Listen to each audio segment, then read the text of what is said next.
आप देख रहे हैं SY लाइव न्यूज। भारी बारिश से किसानों की फसलें बर्बाद, मदद अधूरी। ठाणे में राष्ट्रवादी कांग्रेस शरद पवार गुट ने मनोज प्रधान के नेतृत्व में और डॉक्टर जितेंद्र आव्हाड के मार्गदर्शन में काले कपड़े पहनकर कलेक्टर कार्यालय के बाहर काली दिवाली आंदोलन किया। कर्ज माफी, 50,000 प्रति हेक्टेयर सहायता और न्यूनतम समर्थन मूल्य और कई अन्य मांगे की। ठाणे से यूसुफ पुरी की रिपोर्ट।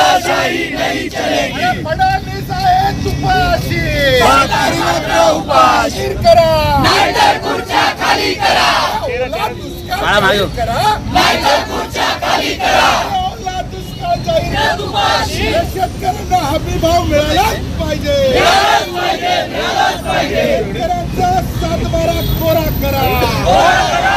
एक महिन्यापूर्वी नाशिक मध्ये शेतकऱ्यांचं एक आंदोलन राष्ट्रवादीने छेडलं, ज्याचं नेतृत्व पवार साहेबांनी केलं। काही अपेक्षा त्यावेळेस राष्ट्रवादीने सरकारपुढे ठेवल्या होत्या। त्यात प्रामुख्याने 2-3 मागण्या होत्या की हेक्टरी 50,000 रुपये देण्यात यावे।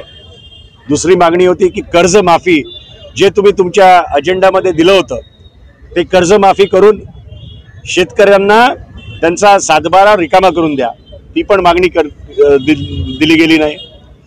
लोकांचे गुरं गाया वाहून गेलेले आहेत, त्याच्याबद्दल पण जेवढे पैसे देतात ते कमी आहे।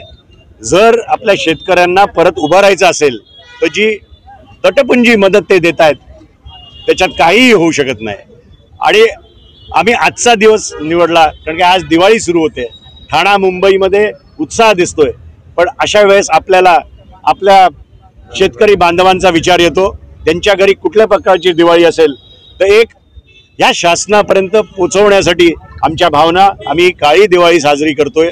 महाराष्ट्रभर राष्ट्रवादीने जिल्ह्यात तालुक्यात हा कार्यक्रम घेतलाय, जेणेकरून शेतकऱ्यांचा आवाज सरकारपर्यंत पोहोचावा की ते खुश नाहीये, जी मदत त्यांना दिली ती फार कमी आहे, एवढंच या ठिकाणी सांगू। सर, पंचनाम्याचे निकष नको, ओला दुष्काळ जाहीर करा अशी तुम्ही मागणी केली आहे। कसं आहे, जेव्हा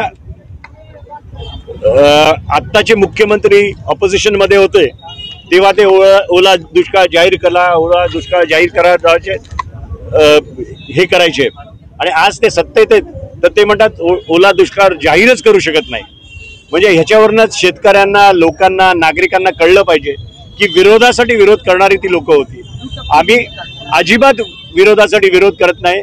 जर आमच्या मागण्या पूर्ण केल्या तर मी आश्वासन देतो राष्ट्रवादीच्या वतीने की याच नाक्यावर त्यांचं अभिनंदन करायसाठी पण आणखीन 10 पट लोक आम्ही या ठिकाणी येऊ।